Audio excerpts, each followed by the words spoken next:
सांगू इच्छितो आपल्याला की ग्रामपंचायतीच्या जर ग्रामसभा बघितल्या तर शासन असं म्हणतंय की 4 ग्रामसभा कंपल्सरी तुम्हाला, पण मानेचवाडीमध्ये होत असताना वर्षामध्ये 40 ग्रामसभा होतात.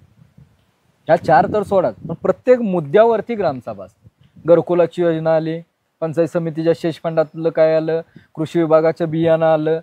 विरोधक हा विषय इथं पार्टच नाही, कारण प्रत्येकाला अपेक्षित असणार जर मिळालं, अंगावर आपण कधी जातो, भूक लागली आणि मला काही मिळालं नाही तर त्या ठिकाणी मग तो खवळतो, चवताळतो.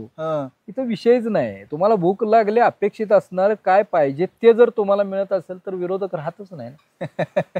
खूप सकारात्मक. त्यामुळं पॉझिटिव्हिटी सगळ्यात महत्वाची आहे. तरुण मुलं राजकारणात येतात, काय सांगताय त्यांना? मुळात तुम्हाला सांगायला हरकत नाही, अभिमानानं सांगेन की या गावानं जे काम केलंय, या गावानं काम केलेल्या कामावरती सुद्धा MPSC आणि UPSC मध्ये प्रश्न विचारले जातात. बरोबर. त्यातला पहिला प्रश्न की या वर्षीच्या अभ्यासक्रमामध्ये तो प्रश्न आहे की महाराष्ट्रातलं पहिलं सोलर ग्राम झालेली ग्रामपंचायत कुठली. हा प्रश्न आहे, तुम्ही जर बघितलं तर MPSCच्या विद्यार्थ्यांच्या अभ्यासक्रमामध्ये. खूप छान.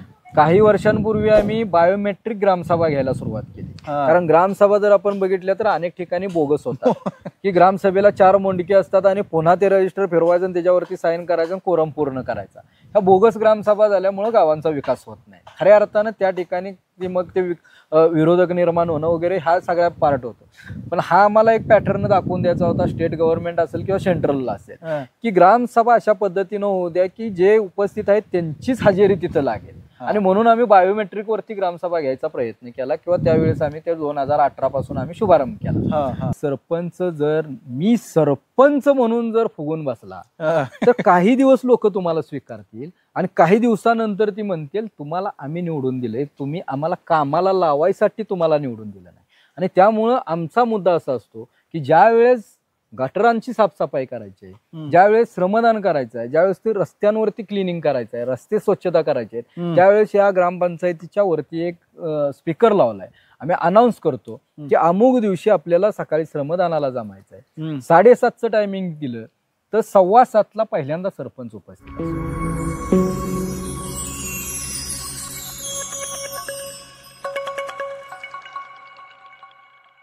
तरी एक महत्वाची गोष्ट, तुम्ही गावच्या विकासाबद्दल बोलला, लोकसंख्येबद्दल बोलला, योजनांबद्दल बोलला, तुमच्या योजनांमधून कसा तुम्ही प्रयत्न केला ते बोलला. पण गावच्या राजकारणात आपण आता येऊ जरा, कारण काय असतं, गावच्या राजकारणातून मार्ग काढत काढत एखाद्या सरपंचाला पुढे जाणं म्हणजे तारेवरची कसरत असते. बरोबर. ते तुमच्या गावात काय परिस्थिती आहे, तुमचं पॅनल कसं, विरोधक कसे, दुसरी महत्वाची गोष्ट तुम्ही मॅनेज कसं करता, इतरांना काय सल्ला देता, यावर बोलू. या सगळ्या संदर्भात माझा पहिला प्रश्न आहे, विरोधकांचं काय मत असतं? म्हणजे हा शब्दच्या गावामध्ये विशेष नाही. विरोधक हा शब्द जर आपण बघितलं तर गावातल्या शब्दकोशामध्ये विरोधक हा शब्द दिसून येणार नाही तुम्हाला. कारण हे एवढी जी बांधणी झाली, एवढे जे गाव पुढे गेलं, तो विरोध असल्यानंतर ठीक आहे जाऊ शकतो, पण प्रचंड मोठ्या अडचणींचा सामना करावा लागतो, अडथळ्यांच्या शर्यती असतात. या ठिकाणी हे गाव हे एकच कुटुंब आम्ही मानतो. आणि एक कुटुंब जरी असलं तरी कुटुंबामध्ये सुद्धा भांड्याला भांड लागतं. किरकोळ भांड्याला भांडी ही गावामध्ये लागतच असतात, पण या गावामध्ये ती भांड्याला भांडी सुद्धा लागत नाही. प्रत्येक निर्णय हा ग्रामसभेमध्ये घेतला जातो. म्हणजे एखादा विषय मांडायचा आहे कुणाला आणि तो विषय त्याला त्या विषयाचं जर समाधान झालं नाही तो विषय मांडल्यानंतर, तर त्या ठिकाणी विरोधक निर्माण होत जातात. बरोबर. पण या ठिकाणी आम्ही बघतोय, सांगू इच्छितो आपल्याला की ग्रामपंचायतीच्या जर ग्रामसभा बघितल्या तर शासन असं म्हणतंय की 4 ग्रामसभा कंपल्सरी तुम्हाला, पण मानेचवाडीमध्ये होत असताना वर्षामध्ये 40 ग्रामसभा होतात. ह्या 4 तर सोडाच, पण प्रत्येक मुद्द्यावरती ग्रामसभा असते. घरकुलाची योजना आली, पंचायत समितीच्या शेष फंडातलं काय आलं, कृषी विभागाच्या बियाणं आलं, प्रत्येक योजना आली, प्रत्येक अभियान आलं. या ग्रामसभा बोलवा लोकांना वैयक्तिक योजना द्यायची. आज ग्रामपंचायतीमध्ये जवळपास 425 लोकसंख्येचं गाव, 100 कुटुंब संख्या असणारं गाव, आणि या गावामध्ये आज 30 घरकुलांची कामं चालू आहेत. जे घरकुलांची कामं चालू झाल्यानंतर दुसऱ्या महिन्यात 2 महिन्यामध्ये घरकुलं पूर्ण होणार हे गाव. 2 महिन्यामध्ये एक 8-9 कुटुंब अशी आहेत की त्यांनी घरं सुद्धा कंप्लायन्स केली. विरोधक हा विषय इथं पार्टच नाही, कारण प्रत्येकाला अपेक्षित असणार जर मिळालं, अंगावर आपण कधी जातो, भूक लागली आणि मला काही मिळालं नाही तर त्या ठिकाणी मग तो खवळतो, चवताळतो. इथं विषयच नाही. तुम्हाला भूक लागली, अपेक्षित असणार काय पाहिजे ते जर तुम्हाला मिळत असेल तर विरोधक राहतच नाही. खूप सकारात्मक. त्यामुळं पॉझिटिव्हिटी सगळ्यात महत्वाची आहे. नकारात्मकता जर ठेवली तर काहीच घडत नाही. पण हे सुद्धा असतंय की विरोधकांना जर विरोधच करायचा आहे तर बोलायला काहीतरी मुद्दे पाहिजे. तुम्ही मुद्दाच ठेवत नाही. आम्ही मुद्दाच ठेवत नाही. तुम्हाला काय अपेक्षित आहे त्याच्यावरती आम्ही चर्चा करतो. एखाद्याने चुकीचा मुद्दा मांडला तर तो बाबा चुकीचा कसा आहे, तो योग्य कसा असू शकतो, याच्यावरती आपण बोलतोय. आणि समंजसपणाची भूमिका आहे. ग्रामसभा आमच्या रात्री 9 वाजता होतात. 100% लोक उपस्थित असतात. लोकांच्या माध्यमातून त्या ठिकाणी सगळे आम्ही पदाधिकारी त्यांचे काय असतील प्रश्न असतील सर्व प्रश्नांची उत्तरं त्या पद्धतीची मिळतात आणि त्यांना अपेक्षित असणाऱ्या सगळ्या बाबी मिळत जातात. बरोबर. 2001 ला ही ग्रामपंचायतीची स्थापना झाली. त्या अगोदर तुम्ही कुणाशी हे होता? आमची मालधन म्हणून या गावापासून जवळच ग्रामपंचायत आहे आणि त्या मालधन मध्ये हे मानेचवाडी एक वार्ड होता आमचा. बरोबर. मग या वार्डाचं आपण त्या ठिकाणी ज्यावेळेस ग्रामपंचायतीचं इलेक्शन लागेल किंवा काय तर या वार्डातून निवडून जाणारे 3 सदस्य आमचे बिनविरोध निवडून जायचे. ही परंपरा आहे, अखंडित परंपरा आहे. मालधन ग्रामपंचायतीचं निवडणूक लागायची पण इतर वार्डांमध्ये ती निवडणूक लागायची. इथं लागायचे पण इथले 3 उमेदवार आमचे बिनविरोध असायचे. इथल्या उमेदवार एकदा आम्ही ठरवले हे 3 आमचे उमेदवार की ते 3च उमेदवार, त्याला अपोज असणारा विरोधाचा विषयच नव्हता. त्यामुळे या गावातल्या लोकांना स्थानिक स्वराज्य संस्थेच्या ज्या निवडणुका असतात ग्रामपंचायतीपर्यंतच्या, विकास सेवा सोसायटीपर्यंतच्या, इथं मतदान अजून ह्या लोकांनी अनुभवलेलंच नाही, कारण होतच नाही मतदान. त्यामुळं फॉर्मच भरत नाही, कोण प्रश्न. बरं, दुसरी महत्वाची गोष्ट, अलीकडच्या काळात ना MPSC UPSC करणारी मुलं, उच्च शिक्षित मुलं, शासनाचा कार्यकारभार चांगला माहीत असणारी मुलं गावच्या राजकारणात सहभागी होतात. आपण पाहता आता सरपंच मंगेश साबळे म्हणून एक सरपंच, असे अनेक सरपंच महाराष्ट्रात आहेत. तरुण मुलं राजकारणात येतात, काय सांगताय त्यांना? मुळात तुम्हाला सांगायला हरकत नाही, अभिमानानं सांगेन की या गावानं जे काम केलंय, या गावानं काम केलेल्या कामावरती सुद्धा MPSC आणि UPSC मध्ये प्रश्न विचारले जातात. बरोबर. त्यातला पहिला प्रश्न की या वर्षीच्या अभ्यासक्रमामध्ये तो प्रश्न आहे की महाराष्ट्रातलं पहिलं सोलर ग्राम झालेली ग्रामपंचायत कुठली, हा प्रश्न आहे. तुम्ही जर बघितलं तर MPSCच्या विद्यार्थ्यांच्या अभ्यासक्रमामध्ये. खूप छान. काही वर्षांपूर्वी आम्ही बायोमेट्रिक ग्रामसभा घ्यायला सुरुवात केली, कारण ग्रामसभा जर आपण बघितल्या तर अनेक ठिकाणी बोगस होतात की ग्रामसभेला 4 मोंडके असतात आणि पुन्हा ते रजिस्टर फिरवायचं आणि त्याच्यावरती साईन करायचं आणि कोरम पूर्ण करायचा. ह्या बोगस ग्रामसभा झाल्यामुळे गावांचा विकास होत नाही. खऱ्या अर्थानं त्या ठिकाणी मग ते विरोधक निर्माण होणं वगैरे हा सगळ्या पार्ट होतो. पण हा आम्हाला एक पॅटर्न दाखवून द्यायचा होता, स्टेट गव्हर्नमेंट असेल किंवा सेंट्रलला असेल, की ग्रामसभा अशा पद्धतीनं होऊ द्या की जे उपस्थित आहेत त्यांचीच हजेरी तिथं लागेल. आणि म्हणून आम्ही बायोमेट्रिक वरती ग्रामसभा घ्यायचा प्रयत्न केला किंवा त्यावेळेस आम्ही ते 2018 पासून आम्ही शुभारंभ केला. 2018 मध्ये आम्ही तो शुभारंभ केल्यानंतर त्या वर्षी सुद्धा 2018-19ला MPSCच्या त्या अभ्यासक्रमामध्ये प्रश्न होता की महाराष्ट्रातली पहिली बायोमेट्रिक ग्रामसभा घेणारी ग्रामपंचायत कुठली, तर ती मानेचवाडी होती. म्हणजे प्रश्न सुद्धा MPSCच्या विद्यार्थ्यांसाठी विचारले जातात. आता तुमचा जो प्रश्न आहे की MPSCचे विद्यार्थी असेल, इंजिनियर असतील, डॉक्टर्स असतील, अनेक लोक आता यामध्ये येत आहेत. पण आमचं हे जे म्हणणं आहे की ते केवळ भावकी, केवळ आपण गावात तिथं असावं म्हणून त्यांनी येऊ नये, आमचा त्याला विरोध आहे. खरोखर आपल्या ज्ञानाचा जर उपयोग करायचा असेल तर शासनाच्या योजना त्या ठिकाणी राबवून ते गाव डेव्हलप करावं आणि यासाठी त्याच्यामध्ये यावं. दुर्दैवानं आता या क्षेत्रामध्ये तुम्ही म्हणताय तसं काही ठराविक लोक येत आहेत, पण अनेक तरुण आता या क्षेत्राकडे वळत नाहीत. बरोबर. का तर त्या गावामधलं भावकीवाद आणि ते क्लॅशेस ते नको वाटायला लागले आणि म्हणून. आणि प्रत्येकाला कसं आहे आता उदरनिर्वाहासाठी कुठंतरी, आणि हे काही उदरनिर्वाहाचं साधन नाही, हे लोकांच्या सेवेचं साधन आहे, माध्यम आहे. पण अनेकांच्या ठिकाणी आपण बघतोय की अनेक वेळेला आम्ही हे सांगतो, मोठमोठ्या गावांमध्ये मोठी इलेक्शन होतात, लाखो रुपये खर्च करून त्या ठिकाणी त्या पदावर येतात आणि मग 5 वर्ष काय करायचं तर झालेला खर्च 5 वर्ष काढत बसायचं. त्यामुळं त्या गावाचा विकास होत नाही, गाव अधोगतीला जातं. त्या पद्धतीनं गावामध्ये क्लॅशेस निर्माण होतात आणि त्यामुळं यंग जनरेशननं याच्यामध्ये यायला पाहिजे, लोकशाही टिकली पाहिजे, राज्यशास्त्र टिकलं पाहिजे. आणि म्हणून या ठिकाणी तरुणांनी आपल्या असलेल्या ज्ञानाचा उपयोग करून एक आदर्श गावं, म्हणजे महात्मा गांधीजी म्हणले होते की खेड्याकडे चला, खेड्याकडे चला आणि खेडी आदर्श बनवा. त्यांच्या स्वप्नातली जर खेडी निर्माण करायची असतील तर खरोखर आज तरुणांचा सहभाग आणि सुशिक्षितांचा, साक्षर सुशिक्षितांचा त्यामध्ये सहभाग असणं अपेक्षित आहे. तुमच्या दृष्टीनं साक्षर किंवा सुशिक्षित म्हणजे काय वगैरे? आता आपण जर बघितलं तर सगळं हायटेक चालू आहे. बरोबर. म्हणजे पहिलं काय होत होतं, आम्ही ज्यावेळेस 2002-01 ग्रामपंचायतीमध्ये प्रवेश केला त्यावेळेपासून सुद्धा काही कालावधीपर्यंत पत्र व्यवहार व्हायचे. बरोबर. ग्रामपंचायतीला पत्र पंचायत समितीतून यायचं, पंचायत समितीतून खाली तोपर्यंत तो दिवस निघून जायचा. म्हणजे 4 तारखेला ग्रामसभा घ्या म्हणून पत्र जर त्यांनी काढलं समजा तर 4 तारखेचं पत्र 6 तारखेला यायचं. ही परिस्थिती होती. आज बदललंय सगळं.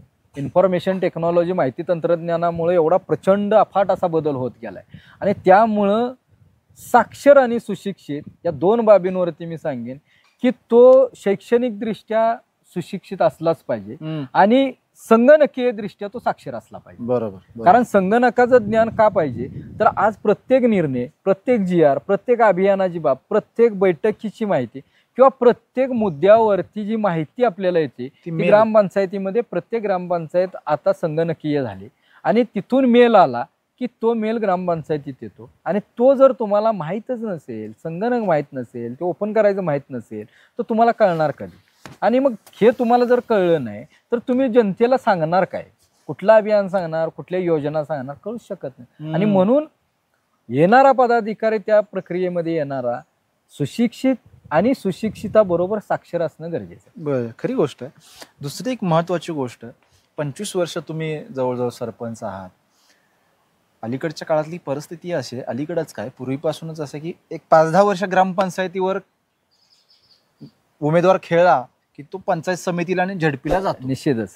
आणि झडपीवर एक 5-10 वर्ष खेळला की तो आमदारकीच्या नियोजनाकडे वळतो. पण तुम्ही 25 वर्ष सरपंच असूनही तुमच्या मनाला हा विचार कधी शिवलाही नसेल की बाबा मला पंचायत समिती लढवली पाहिजे?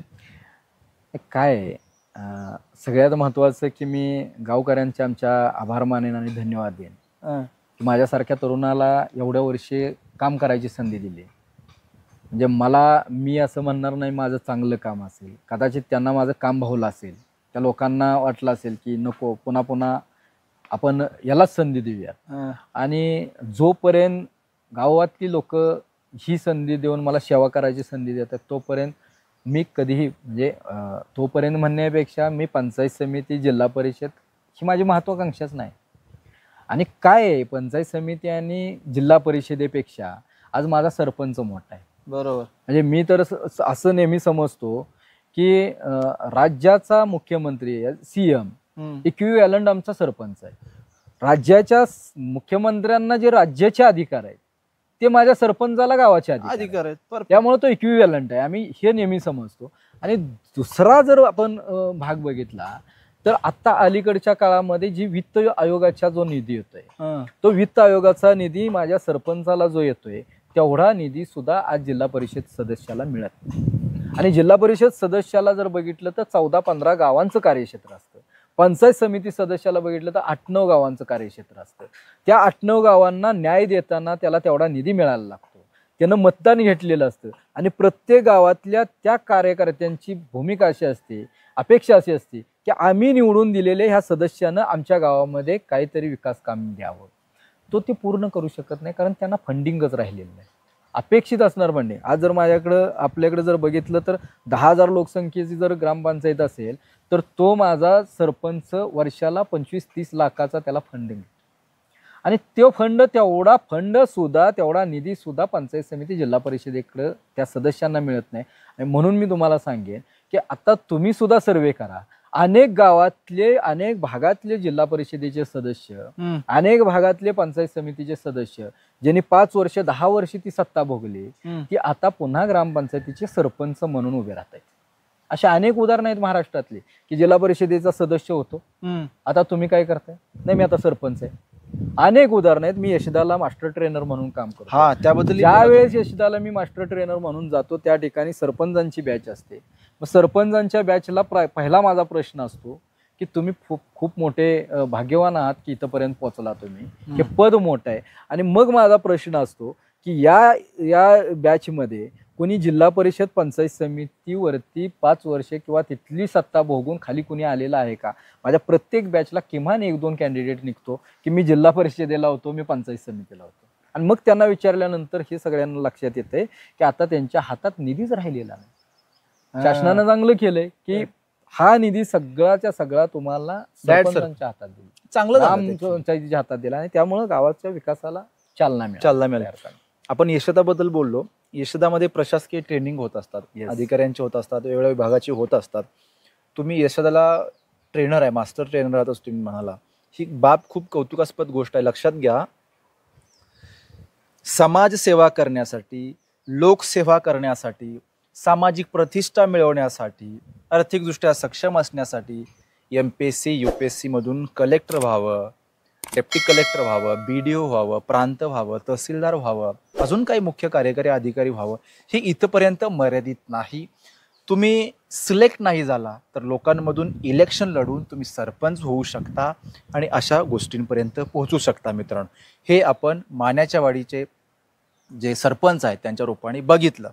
तुम्ही बऱ्याच गोष्टी आता प्रेक्षको समजून घेतल्या. पण दुसरी एक महत्त्वाची गोष्ट मला तुम्हाला एका शेवटच्या मुद्द्याकडे वळवायची आहे. गावचं राजकारण अतिटतीचं असतं, हाणामारीचं असतं, पैशाचं असतं, युगोवर खूप येतात. बऱ्याचदा ग्रामीण भागामध्ये, शहरी भागामध्ये काय होतं, ग्रामपंचायतीमध्ये युगोवर येणं खूप होतं. हा आचाच बोलला, मी म्हणेल तीच पूर्व दिशा, मी आता जर म्हटलो की हे होणार तर हेच झालं पाहिजे, अशी हट्टी मानसिकता काही गावांमध्ये झाल्यामुळं गावचा विकास रोखतो. ही वस्तुस्थिती आहे सर. निश्चितच. तर त्याच संदर्भात आपण सरांकडनं मत घेऊ. मुळात या मुद्द्यावरती मी बोलेन की हे कधी घडतं तर त्या बाबींचं ज्याच्याकडं नॉलेज कमी असते. आज आपल्याला गावगाडा हाकत असताना प्रत्येक घटक त्याबरोबर घ्यावा लागतो. म्हणजे मी सरपंच आहे, आता मी काही व्हिडिओ सुद्धा दाखवेन तुम्हाला. गावातल्या लोकांशी तुम्ही चर्चा करू शकता. इव्हन दो मी कुणाला ह्याच्याकडेच जाऊन विचारा असं म्हणणार नाही. तुम्ही गावातल्या कुठल्याही घटकाला जाऊन विचारा की गावामध्ये ज्या वेळेस श्रमदानाचं काम असेल, ज्या वेळेस विकास काम असेल, त्यावेळेस कुठलाही मुद्दा असेल, त्यावेळेस सरपंच जर मी सरपंच म्हणून जर फुगून बसला तर काही दिवस लोक तुम्हाला स्वीकारतील आणि काही दिवसानंतर ती म्हणतील तुम्हाला आम्ही निवडून दिले, तुम्ही आम्हाला कामाला लावायसाठी तुम्हाला निवडून दिलं नाही. आणि त्यामुळं आमचा मुद्दा असा असतो की ज्या वेळेस गटारांची साफसफाई करायची आहे, ज्यावेळेस श्रमदान करायचं आहे, ज्यावेळेस ते रस्त्यांवरती क्लिनिंग करायचं आहे, रस्ते स्वच्छता करायचे आहेत, त्यावेळेस या ग्रामपंचायतीच्या वरती एक स्पीकर लावलाय. आम्ही अनाऊन्स करतो की अमुक दिवशी आपल्याला सकाळी श्रमदानाला जमायचं आहे. 7:30चं टायमिंग दिलं तर 7:15ला पहिल्यांदा सरपंच उपस्थित असतो, पदाधिकारी आमच्या बरोबर असतात. आणि आम्ही ही पद्धत या ठिकाणी घालून दिली की आम्ही ही तुमच्यातलंच आहोत. म्हणजे मी कुणीतरी लोकसहभाग सगळ्यात महत्वाचा. लोकसहभाग मिळवायचा असेल तर आम्हाला त्या पदाधिकाऱ्यांना पहिल्यांदा त्या ठिकाणी आपलं योगदान द्यायला पाहिजे. उगाच आपलं ते निवडून दिलंय, मी प्रत्येक ठिकाणी ऑर्डर सोडायची, असं जर झालं तर लोक तुम्हाला स्वीकारणार नाही. खरी गोष्ट आहे. गावच्या राजकारणात डोक्यावर बर्फ आणि जिभेवर साखर ठेवावी लागते. त्याबद्दल काय सांगताय सर्वांना? नाही, हा मुद्दा तुम्ही जो मांडला तो 100%. अनेक वेळेला आपण असं म्हणतो की नाही सरपंचाचा आदेश आहे, आदेश नसतो तो. ती सरपंचाची भावनिक हाक असायला पाहिजे, लोकांना हाक दिली पाहिजे, आवाज दिला पाहिजे, विनंती केली पाहिजे की आपल्याला रे हे करायचं आहे. आज आमच्याकडे हे सगळं पर्व उभं राहिलं, हे लोकांच्या माध्यमातून उभं राहिलं. आणि त्यातल्या त्यात सगळ्यात जास्त आम्ही जे ज्यांना त्याचं हे देतो, श्रेय देतो, त्यांच्या गावातल्या महिला भगिनींचा आहे ना. आता बीज गोळ्यांसारखा उपक्रम, परवा आम्ही गेलो, आमच्या 75 वर्षाची आजी सुद्धा आमच्या डोंगरामध्ये त्या ठिकाणी 7-8 किलोमीटर चालून आली. त्या पूर्ण या डोंगरामध्ये किती सुंदर गोळे टाकले. या ठिकाणी सुद्धा चालायला म्हणजे लडपडणाऱ्या महिला सुद्धा या ठिकाणी योगदान देत आहेत की काही नाही, ह्याच्यातून आपला काहीतरी आपला असू द्या, समाजाचा असू द्या, फायदाच होणार आहे. आणि म्हणून या ठिकाणी या डोंगर पठारावरती बीज गोळे टाकायला सुद्धा महिला त्या ठिकाणी उपस्थित. असा कुठलाही मुद्दा नाही की आम्ही कुठंतरी इथं फक्त आदेश केलाय आणि निघून गेलो. पदाधिकारी त्या ठिकाणी थांबला तर आमचं स्पष्ट म्हणणं आहे की लोक किमान तुमच्या बरोबर तुम्ही आहे, सरपंच आहेत नाही, आपण लाजक का होईना त्या ठिकाणी जातात. त्यामुळं तो लोकसहभाग वाढतो. अनेक ठिकाणची हीच पद्धत आहे की ग्रामसभेला इलेक्शनच्या अगोदर जर आपण बघितलं तर इलेक्शन मध्ये विरोधकांच्या घरात सुद्धा उमेदवार जातो, मतं मागतो, आम्हाला एक वेळ संधी द्या म्हणतो आणि इलेक्शन झालं की या लोकांना वाऱ्यावर सोडतो आणि म्हणून ग्रामसभा बळकट होत नाहीत. आमचं तेच म्हणणं आहे की जसं तुमच्या इलेक्शनला उभं राहिल्यानंतर उमेदवार म्हणून तुम्ही प्रचार केला तसा प्रचार तुम्ही पहिल्या किमान 4 ग्रामसभेला करा की उद्या आपल्या ग्रामपंचायतीची ग्रामसभा आहे आणि उद्याच्या ग्रामसभेला यायचं आहे. 10 लोकांना सांगितल्यानंतर त्यातली किमान 8 तरी म्हणतील की आतापर्यंतचा सदस्य, आतापर्यंतचा सरपंच आम्हाला ग्रामसभेला कधी सांगायला आला नव्हता, या सरपंचाने सांगितले ग्रामसभेला जाऊया. आणि अशा पद्धतीच्या जर ग्रामसभा आपण घेतल्या तर ग्रामसभा बळकट होते, काहीच अडचण नाही. ही तुलना पण होईल की पहिला सरपंच आम्हाला विचारलं पण नाही, आजचा सरपंच आम्हाला ग्रामसभेला सुद्धा बोलवतो. त्यामुळं लोकात राहणं सगळ्यात महत्वाचं आहे की. आणि अनेक वेळेला आपण बघतो की आमचे म्हणजे दुर्दैव आहे हे खरं लोकशाहीतलं की आमचा सरपंच राजधानीतून कारभार गावचा बघतो. म्हणजे गावचं पद घ्यायचं आणि पुण्या मुंबई सारख्या ठिकाणी जाऊन राहायचं, अर्थ नाही ना. तुम्ही लोकांसाठी जर ते पद घेतले तर तुम्ही त्या गावातच राहणं बंधनकारक आहे, हे आमचं म्हणणं आहे. बरोबर. आम्हाला जे वाटतं ना की तुम्ही पद घ्यायचं तर त्या पदाला न्याय द्यायचा असेल, लोकांची सेवा करायची असेल तर तुम्हाला गावातच राहावं लागेल. हे जरा अजून थोडं विस्तृतपणे कसं सांगा? विस्तृत म्हणजे आम्ही सांगेन असं की डॉक्टर आणि समजा पेशंट एखादा आहे, दुबईत डॉक्टर आहेत आणि पेशंट जर मानेचीवाडीत असेल तर त्या दुबईतल्या डॉक्टराचं काय अर्थ आहे का त्या डॉक्टरला? तो MD असू द्या, MS असू द्या, सर्जन असू द्या, काही असू द्यात, तो चांगला तज्ज्ञ आहे पण तो दुबईत आहे. आणि इथं आत्ता त्या गरज आहे आमच्या रुग्णाला मानेचीवाडीत त्या डॉक्टरची, त्या डॉक्टर त्या दुबईतून काय करणार? तीच पद्धत या ठिकाणी या लोकशाहीमध्ये राबली पाहिजे की सरपंचाची गरज त्या गावाला असते. सरपंच हा लोकसेवक म्हटला जातो, गावचा प्रमुख नागरिक म्हटलं जातं. आणि तुम्ही जर त्या काळामध्ये तुम्ही जर त्या लोकांच्या सेवेमध्ये, लोकांच्या अडचणीला जर उभं राहत नसाल, तुम्ही इथं नसालच, अर्थ नाही ना. दुसरी एक महत्वाची गोष्ट, बऱ्याच जणांची असं असतं की अरे माझं काम कॉलवरून होतं, मी याची बोललो की माझं काम क्लिअर होतं, 100% मला काय तिथं राहायची गरज आहे, हा एक विचार मनात येऊ शकतो. त्यांना काय सांगाल? आमचं असंच म्हणणं आहे की हे ते हायटेक झालं, म्हणजे उगाच मी फोन केला त्या पोलीस स्टेशनचं काम झालं, ह्या बाबी ह्या घडत जातात. यापेक्षा मोरल सपोर्ट जो लागतो, एखाद्या घरामध्ये एखादी घटना घडली, एखाद्या घरामध्ये एखादा इन्सिडन्स घडला आणि त्या ठिकाणी सरपंच जाऊन उभा राहायला, स्वतः उभा राहायला, एखाद्याच्या घरावरती मी असं म्हणेन की एखादे जळिताचं प्रकरण घडलं, एखाद्याचं घर उद्ध्वस्त झालं आणि त्या ठिकाणी तुमच्या गावचा जर प्रमुख नागरिक त्या ठिकाणी नसेल, सरपंच नसेल, त्याला अर्थच नाही ना. तुम्ही त्या ठिकाणी मोरल, सगळ्यात महत्वाचं पैसे कोणी पण देईल तुम्हाला, बाकीचा आधार, मानसिक आधार जो आहे तो आधार देण्यासाठी तुम्ही त्या ठिकाणी खंबीरपणे उपस्थित, ही सगळ्यात महत्वाची बाब आहे. खरी गोष्ट आहे. तुम्ही भरभरून बोलला, खूप चांगलं बोलला. तुम्ही यशोदाला सरपंचांना असेल किंवा प्रशासकीय ट्रेनिंगसाठी जाता, तिथला एका दुसरा महत्वाचा मुद्दा काय सांगू इच्छिता शेवटाकडे जाताना?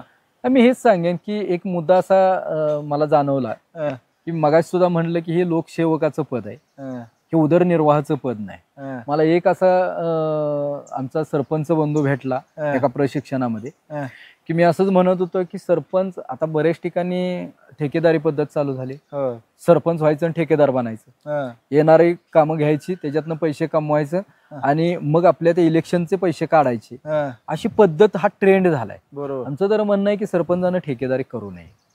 मी हा मुद्दा मांडला एका प्रशिक्षणामध्ये आणि त्या ठिकाणी प्रशिक्षणामध्ये हा मुद्दा मांडल्यानंतर कशा पद्धतीनं काम करायचं सांगितलं तर त्यातला एक आमचा सरपंच बंधू उभा राहिला आणि म्हणला, सरपंच तुम्ही सांगताय ते ठीक आहे हो, पण सरपंचानं जर ठेकेदारी करायची नाही तर त्याचं खाण्याचं काय, उदरनिर्वाहाचं काय?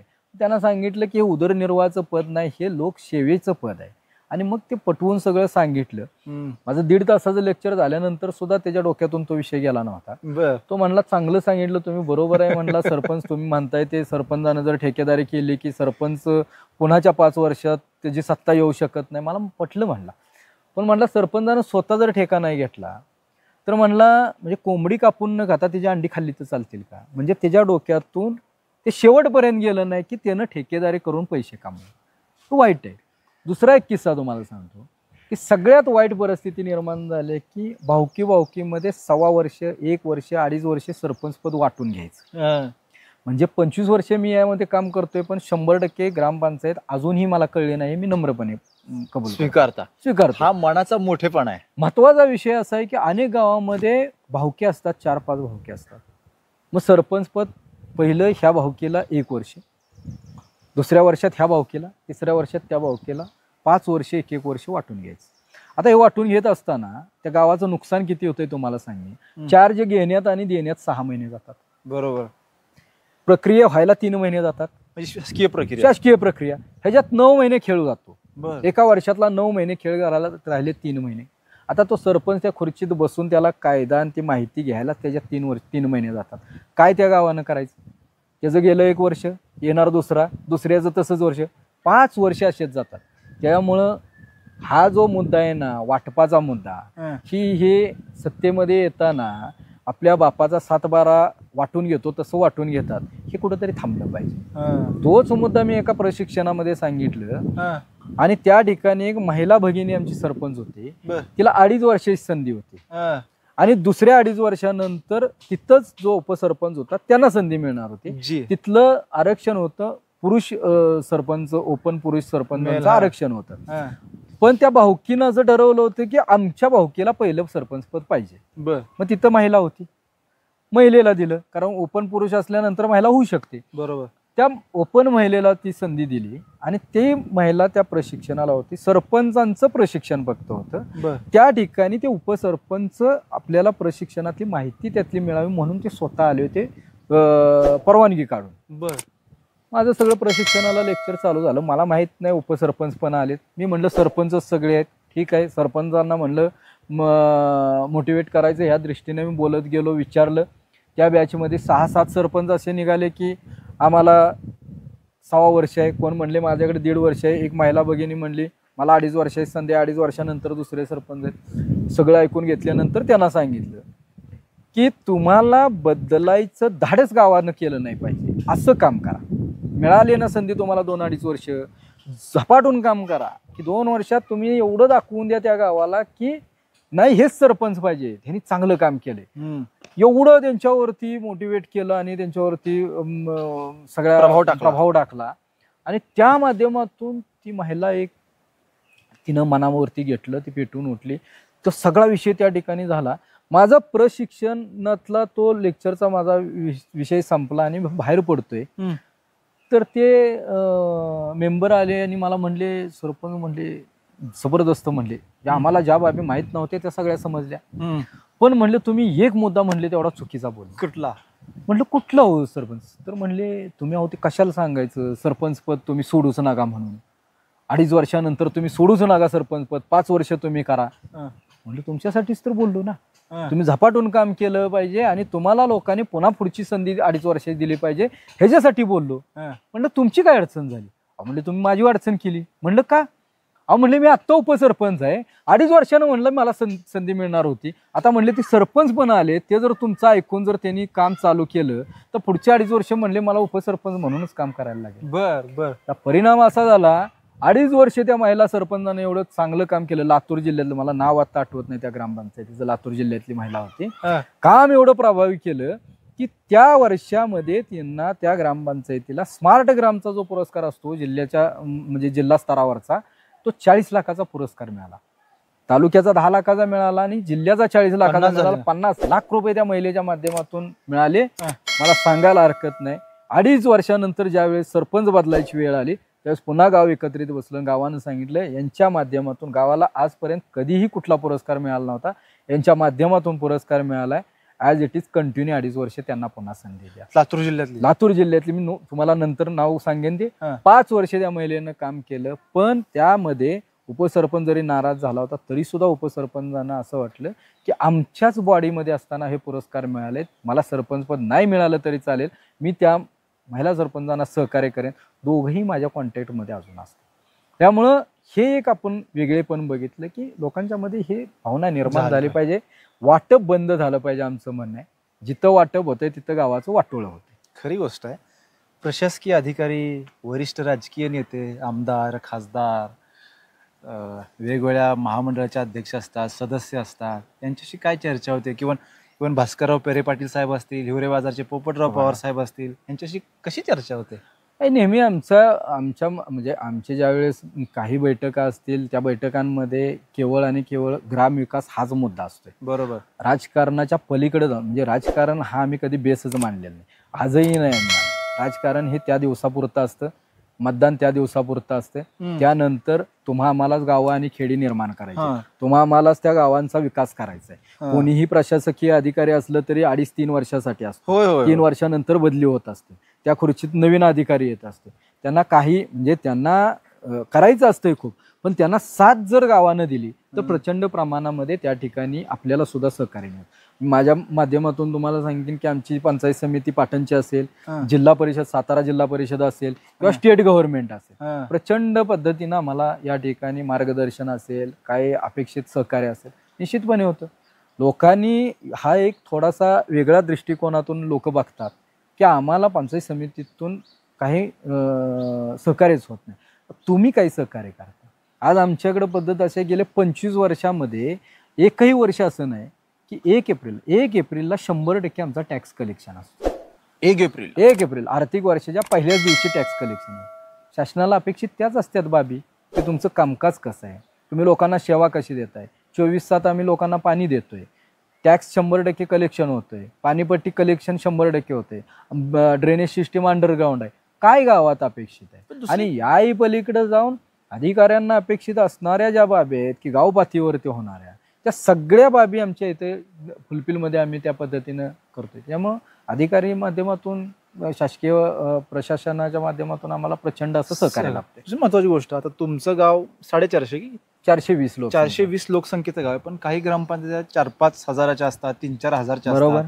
आता काय होतं, लोक वाढली जटिलता वाढत जात. निश्चितच. मग आता ऐकणारे लोक जर म्हणतील सरपंच साहेब बोलतात आहे पण यांची ग्रामपंचायतीची संख्या, आपलं लोकांची संख्या आहे ती 420 आहे, तर आमची लोकसंख्या 3 आहे, 4000 आहे, तर आम्ही कसं मॅनेज करायचं, असा जर कोण प्रश्न विचारला तर उत्तर सांगा. निश्चितपणे मी तुम्हाला सांगेन, हे प्रश्न आम्हाला प्रत्येक पावलोपावली ते प्रश्न विचारले जातात आणि अनेक वेळेला असं म्हटलं जातं काय आहे तुमचं अवघड, छोटीशी ग्रामपंचायत आहे, आमची मोठी ग्रामपंचायत आहे. पण ज्या वेळेस आपण स्वतः ठरवू, आता माझ्यावरून मी उदाहरण सांगतो की देशामध्ये 2.5 लाख ग्रामपंचायती आहेत. या 2.5 लाख ग्रामपंचायतीमध्ये ही जी नानाजी देशमुख सर्वोत्तम ग्रामपंचायतीचा जो पुरस्कार आहे, या पुरस्कारासाठी मी जर असा विचार केला असता की देशपातळीवरती 2.5 लाख ग्रामपंचायती आहे आणि त्याच्यातून एक ग्रामपंचायत निवडली जाणार आहे, माझी 400 लोकसंख्येची ग्रामपंचायत कशी शक्य आहे, असा जर मी निगेटिव्हिटीचा विचार केला असता तर मी देशपातळीवरती पोहोचलोच नसतो. परफेक्ट. आम्ही बी पॉझिटिव्ह, आमचं एकच म्हणणं आहे की तुम्ही सकारात्मकता ठेवा, काही अवघड नाही. ज्यावेळेस तुम्ही असा विचार करता त्यावेळेस आमचं त्यांना तेच उत्तर असेल की तुमचा आमच्या गावा एवढा किमान एक वार्ड असेल. बरोबर. प्रत्येक गाव त्या वार्डातल्या सदस्यांनी जर ठरवलं की माझा वार्ड मी आदर्श करेन, माझा वार्ड मी त्या पद्धतीनं सर्व बाबींनी व्यवस्थित करेन, तर असे सगळे वार्ड जर एकत्रित आपले झाले, सगळे वार्ड जर आपले त्या पद्धतीने त्या सदस्यांनी ठरवलं की माझा वार्ड मी आदर्श बनवेन, तर गावामध्ये असलेल्या 5 वार्ड ऑटोमॅटिक जर आदर्श झाले, गाव आदर्श झालं, अख्या गावामध्ये त्या योजना राबल्या. हा मुद्दा आहे की करायचं नसेल तर निगेटिव्हिटी, करायचं असेल त्याला काय कारण नसतं. खरं म्हणजे ह्या बाबी आपण जर बघितल्या तर 100% होऊ शकतं. अशी कितीतरी उदाहरणं आहेत. तुमच्या सांगली जिल्ह्यातलं तुंग गाव असेल, अंकलखोप असेल, ही 10-10 हजार लोकसंख्येची गाव आहेत, ती आदर्श झालीच ना. आमच्या सातारा जिल्ह्यातली निडळ असेल, लोधवडे असेल, मोठी गाव आहेत. इव्हन भास्करराव पेरे पाटलांचं पाटोदा असेल, ह्या ग्रामपंचायती जर तुम्ही बाजार असेल, ह्या ग्रामपंचायती जर करू शकत असतील तर आपल्याकडं तेवढी इच्छाशक्ती पाहिजे, करायची धमक पाहिजे. उगाच आपलं नाचता येणं आणि अंगणवाकडं असं म्हणून त्याला अर्थ नाही. खरी गोष्ट आहे, तुम्ही भरभरून बोलला. मी आता थोडं निष्कर्षाकडे येतो. मित्र, एक लक्षात घ्या, सरपंच साहेबांनी काही महत्त्वाच्या एक गोष्टी सांगितल्या, एक निष्कर्ष म्हणून तुम्हाला सांगतो. 1, प्रचंड आत्मविश्वास. 2, लोकसहभागाला लोकांना एकत्रित करून काम करण्याची सातत्य. तिसरी महत्त्वाची गोष्ट आहे की पाठपुरावा. एखादी योजना आपल्याकडे आली तर पाठपुरावा घेऊन ती लोकांपर्यंत कशी पोहोचवता येईल, आणि समंजसपणा, जिभेवर साखर, डोक्यावर बर्फ ठेवून नम्रतेनं सर्वांशी बोलणं. सरपंच म्हणून ही अत्यंत महत्त्वाची गोष्ट आहे. हे मला त्यांच्याशी चर्चा केल्यानंतर लक्षात आलं मित्रांनो. आता प्रत्येक सरपंचानी किंवा त्या लोकप्रतिनिधीने स्वतःला प्रश्न विचारला, तोंडात साखर आणि डोक्यावर बर्फ असतो का? जे काही उत्तर येईल त्याच्यातून आपण सुधारणा करून पुढं गावाचा विकास केला पाहिजे. आता अतिशय सुंदर आहे, इथून पाणी वाहत आहे, स्वच्छ पाणी वाहत आहे मित्रांनो. सुंदर पाठीमागं मंदिराची कमान आहे, हे देवीचं मंदिर आहे मित्रांनो. मला समाधान वाटलं. समोर इतका सुंदर डोंगर आहे की कुठेतरी कोकणात आहे, काश्मीरला आहे असं मला वाटलं. ह्याचं कारणही त्यांनी लावलेली झाडं आहेत मित्रांनो, बीज गोळे टाकले त्यांनी. हा लोकसभागातून झालेला गावचा विकास अत्यंत महत्त्वाचा आहे. गावचा विकास करायचा असेल, समाजाची सेवा करायची असेल, त्यासाठी प्रशासकीय अधिकारीच होण्याची गरज नाही, तर गावात राहून लोकांना शहाणं करून, लोकांची मॅच्युरिटी वाढवून जर आपण या लोकांना सहभाग करून घेऊन जर विकास करू शकलो तर या देशासाठी उज्ज्वल आहे, त्या देशासाठी समृद्ध आहे मित्रांनो. हा व्हिडिओ तुम्हाला कसा वाटला कमेंट करून नक्की कळवा. तुर्तास मनपूर्वक धन्यवाद. अशाच माहितीसाठी 10 वेळा सबस्क्राईब करा. तुम्हालाही मनपूर्वक आभार. नमस्ते, धन्यवाद.